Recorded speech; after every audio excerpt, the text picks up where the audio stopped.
Amélie Bourcard, bonjour. Vous êtes donc chargée de mission du dispositif 4-2-3 à Aquitaine Active. Alors, ce dispositif, dans le cadre des activités d'Aquitaine Active, qu'est-ce ? Alors en fait, juste pour faire un petit rappel succinct, donc Aquitaine Active est une association membre du réseau national France Active et notre mission est d'accompagner ceux qui entreprennent autrement.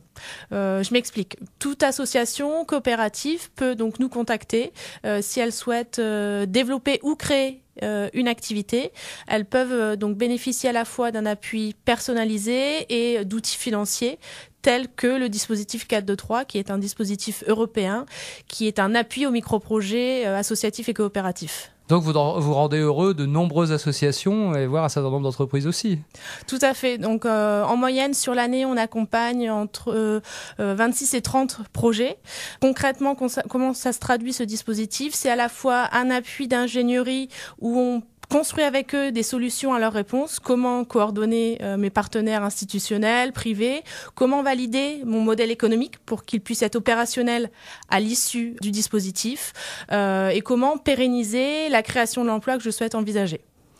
Et donc je crois qu'il y en a un qui vous tient particulièrement à cœur, qui est situé dans le Médoc. Oui, tout à fait. Donc c'est une association qui s'appelle APADEV, où l'objectif d'être venu à nous par rapport au dispositif européen, c'était à la fois d'avoir un soutien financier, donc d'une enveloppe de maximum 23 000 €, et on a pu les accompagner pour, d'une part, monter avec eux les partenariats privés-publics, à la fois avec des fondations, des partenaires bancaires, de pouvoir analyser avec eux les enjeux économiques de la création de leur atelier d'insertion dans le Médoc, mais également de construire avec eux leur offre, leurs prestations et d'organiser l'équipe de ressources humaines qui allait pouvoir accueillir les personnes qui avaient un parcours professionnel en marge du monde professionnel.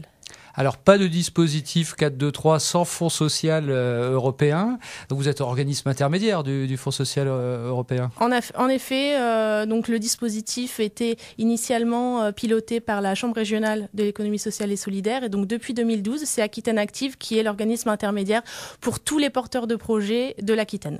Alors on dit souvent qu'il est difficile de pouvoir demander des fonds au Fonds social européen. Toute l'activité que vous déployez prouve le contraire. Oui, on a vraiment essayé à travers cette animation du dispositif 4-3 de faire tomber un peu les a priori d'un accompagnement européen. C'est de rendre accessible et beaucoup plus humain avec vraiment un appui personnalisé. On essaie d'être au plus près des problématiques du projet pour vraiment permettre la pérennité et la création d'emplois à l'issue du dispositif. Alors, est-ce que vous avez d'autres projets pour les mois à venir qui vont pouvoir donc se développer, peut-être dans d'autres parties de la Gironde ? Oui, alors donc nous avons dans le sud Gironde, du côté de Langon, un jardin pédagogique. On a également en Dordogne une coopérative d'activités pour l'emploi.